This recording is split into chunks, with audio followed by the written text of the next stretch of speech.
ब्रज के एक संत थे कृष्णदास जी, जो नित्य ठाकुर जी को माला पहनाते थे। बाबा ने सुना था, अगर कोई ठाकुर जी को 12 वर्ष तक नियम से सेवा करेगा तो ठाकुर जी उसे दर्शन देने जरूर आएंगे। आज भी यह संभव है, लेकिन याद रहे, एक दिन भी वह नियम टूटना नहीं चाहिए।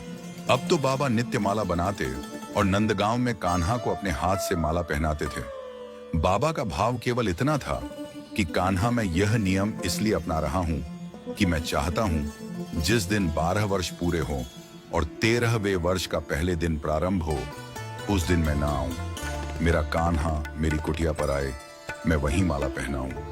अब तो बाबा ठाकुर जी को नित्य माला पहनाते और कान में बोलते, लाल 2 साल हो गए, केवल 10 साल और रह गए।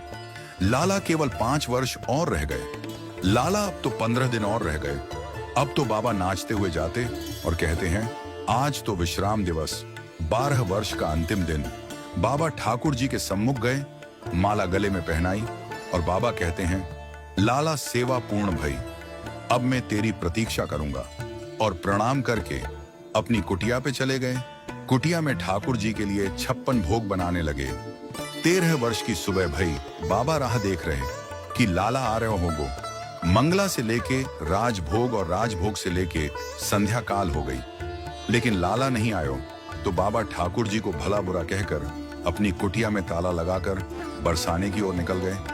रास्ते में गायों के झुंड में बाबा फंस गए, तो बाबा एक पेड़ के नीचे बैठ गए और पोटली खोलकर 56 भोग खाने ही लगे थे कि इतने में गायों के झुंड में से एक बालक निकला और बाबा के पास आके बैठ गया। तो बाबा बोले, लाला अब तू भी कछू खा ले, ये 56 भोग बनायो तो बाकारे कलुआ के काजे, लेकिन वो तो ना आयो, लेकिन तू तो खा ले। तो छोटा बालक बोला, बाबा मेरे हाथ में गोबर लग रहा है, तू ही खबा दे मोए। बाबा स्वयं खावे, ग्वारिया को खबावे। अब तो बाबा ने देखा, उस ग्वारिया के नेत्रों से आंसू धारा बह रही है। बाबा बोले, लाला तू रो क्यों रहा है? लाला बोला, बाबा मैं या मारे रो रहा हूं कि आज तेने मोये माला ना पहनाई। जैसे ही ये शब्द सुने तो कृष्णदास बोले, कौन हो तुम? इतने में ही श्याम सुंदर बंशी विभूषित सामने खड़े हो गए। ठाकुर जी बोले, बाबा आ जाओ, मैंने अपनो वचन निभा दियो। आपने कहीं कि 13 वर्ष के पहले दिन मिलनो है। मैं आ गयो बाबा, अब लाओ माला मेरे गले में पहनाओ। अब तो कृष्णदास जी के नेत्र लाल पड़ गए। बाबा बोले, तुम मेरे बुलाने से प्रकट नहीं हुए हो, तुम तो इसलिए प्रकट हुए हो क्योंकि मैं तुमको छोड़ के किशोरी जी के पास जा रहा हूं, इसलिए तुम प्रकट हुए हो। अब मैं ये माला तुम्हें नहीं पहनाऊंगा, यह माला जाकर के किशोरी जी को ही पहनाऊंगा और वहीं जाकर के उनके चरणों में ही रहूंगा।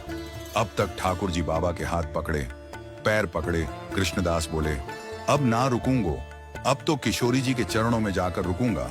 बाबा सीधे दौड़े, पीछे पीछे ठाकुर जी दौड़ रहे हैं। अरे बाबा रुक जा, अरे निक रुक जा, मेरी सुन तो ले। लेकिन बाबा नहीं रुके और सीधा राधा रानी के महल में जाके राधा रानी को माला पहनाई और प्रणाम किया। तो राधा रानी के साथ साथ श्याम सुंदर के दर्शन हुए। जय जय श्री राधे।